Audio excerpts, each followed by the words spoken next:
thought that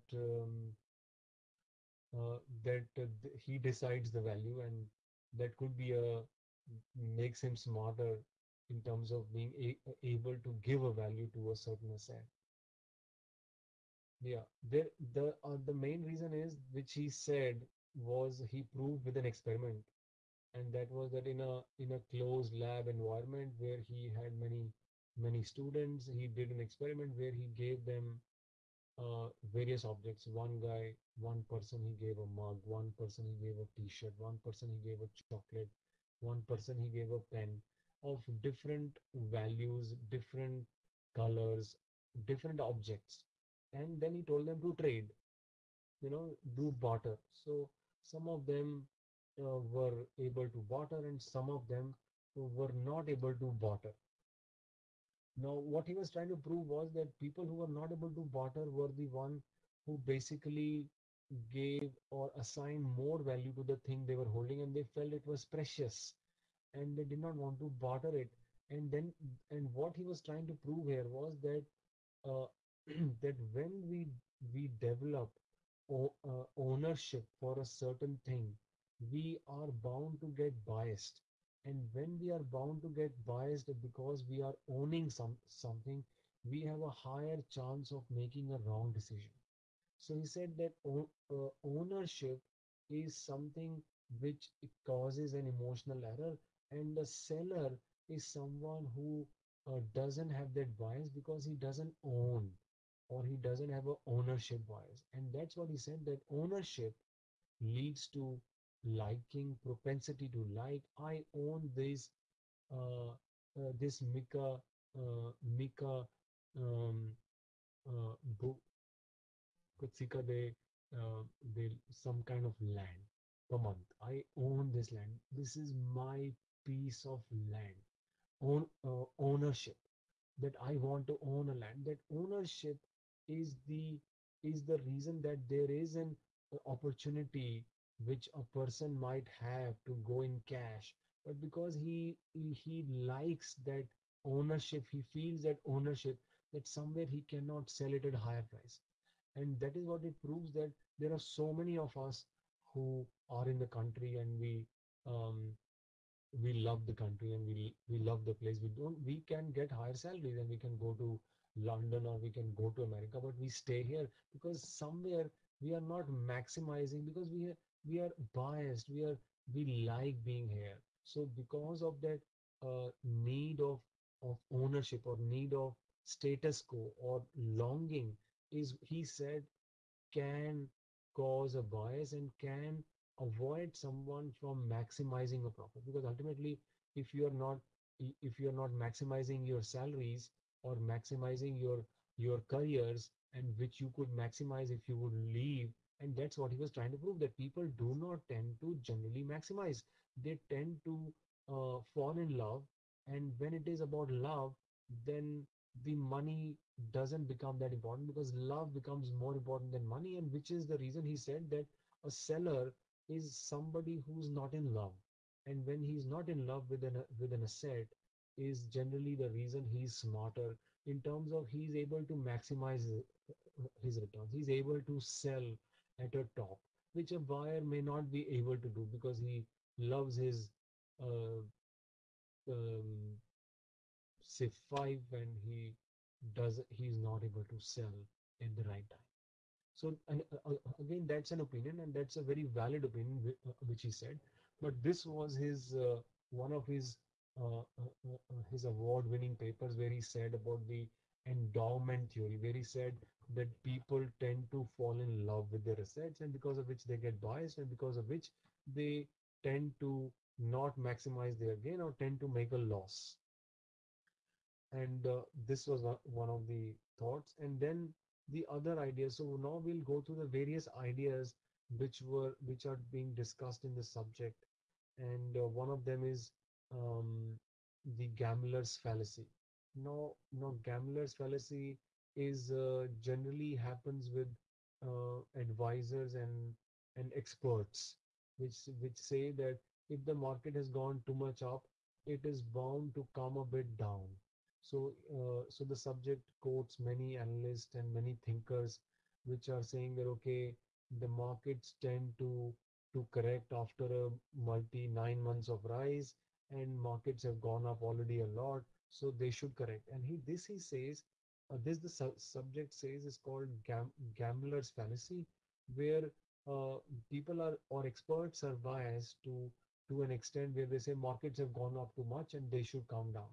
So this is they prove the subject proves many times does not happen because market keeps going up and keeps going up and keeps going up. And this again is a very observed phenomena, and very big gurus uh, have mentioned it in 1929, have mentioned it in 2000, have mentioned it in 1987, 1990, that we should not go up. This they mention about Dow Jones in 1990s, that it should already has reached too much up and it should come down, and then it went up for 10 years. So somewhere uh, behavioral finance does a very good job of uh, judging the accountability of analysts' work, and which is a very large study to do, going through large historical calls and seeing how many people were right, whether they were biased or they were not biased. So this is called a fallacy. This is called a bias.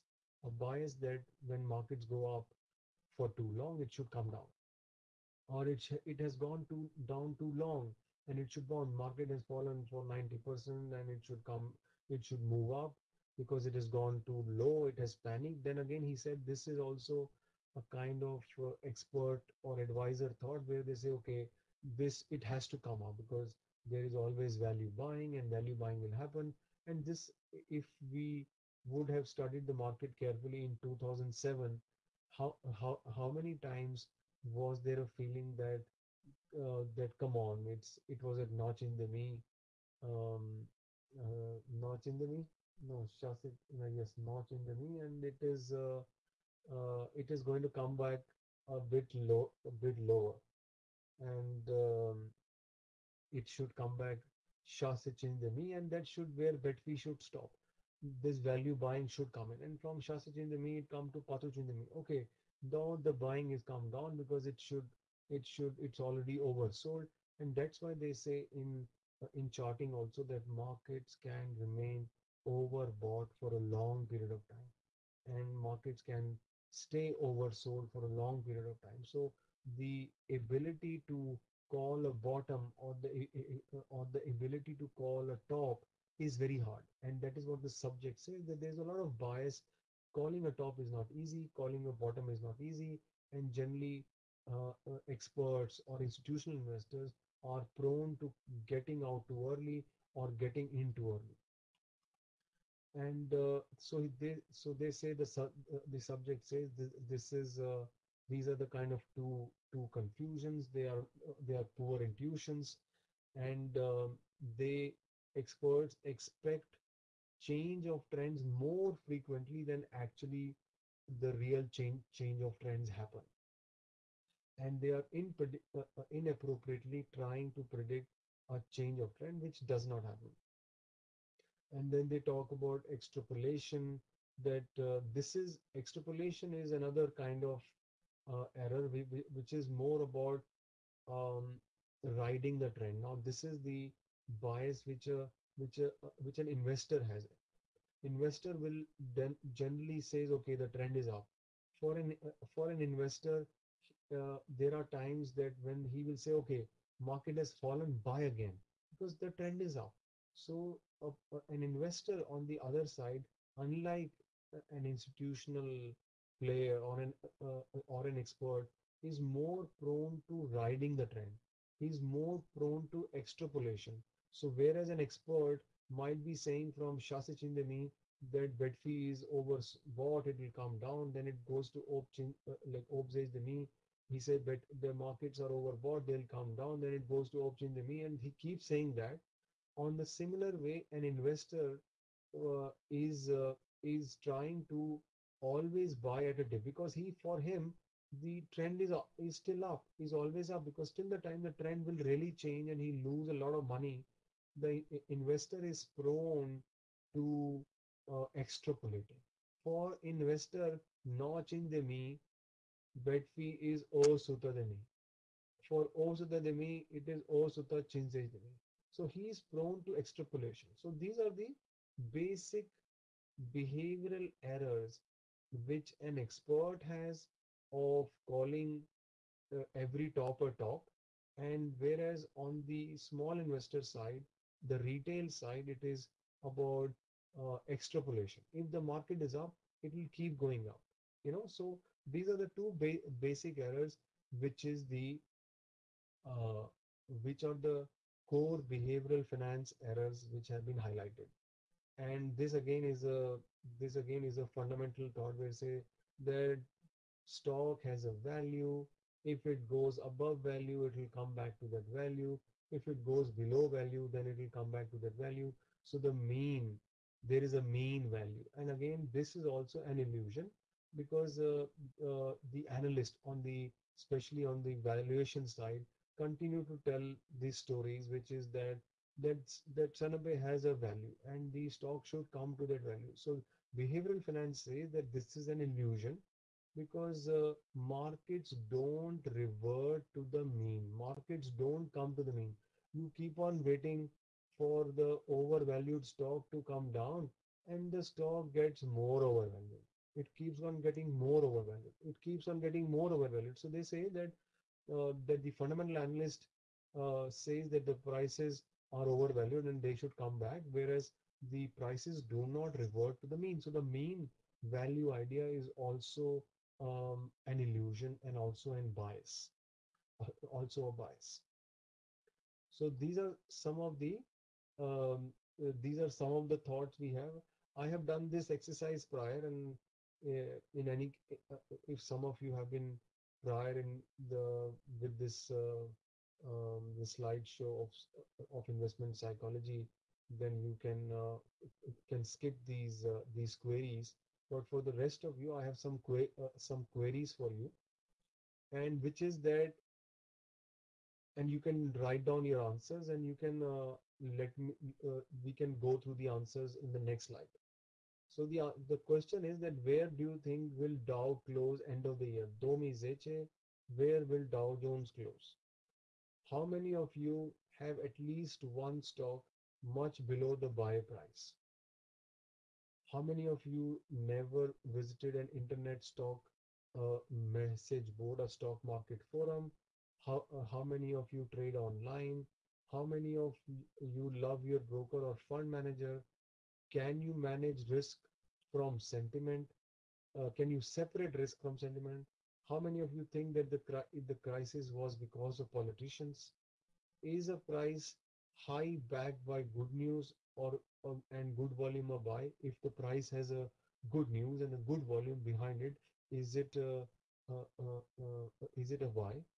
Do you make your own pension plan? And you can just go through these queries and jot down your answers. I'll give you a minute.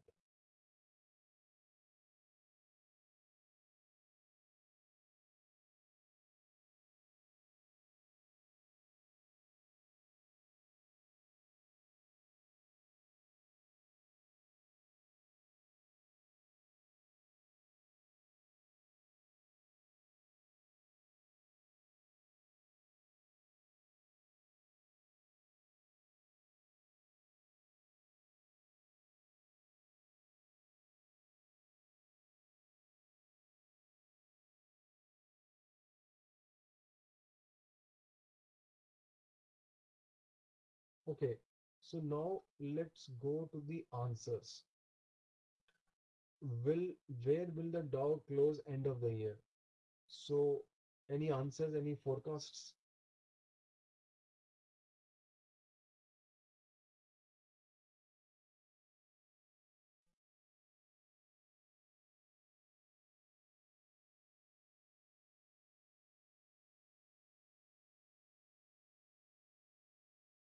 Zeche me, dos ka zeche me, change pe me is hard. Zeche me or onch pe me. What is the kind of level that Dow Jones can reach? Okay,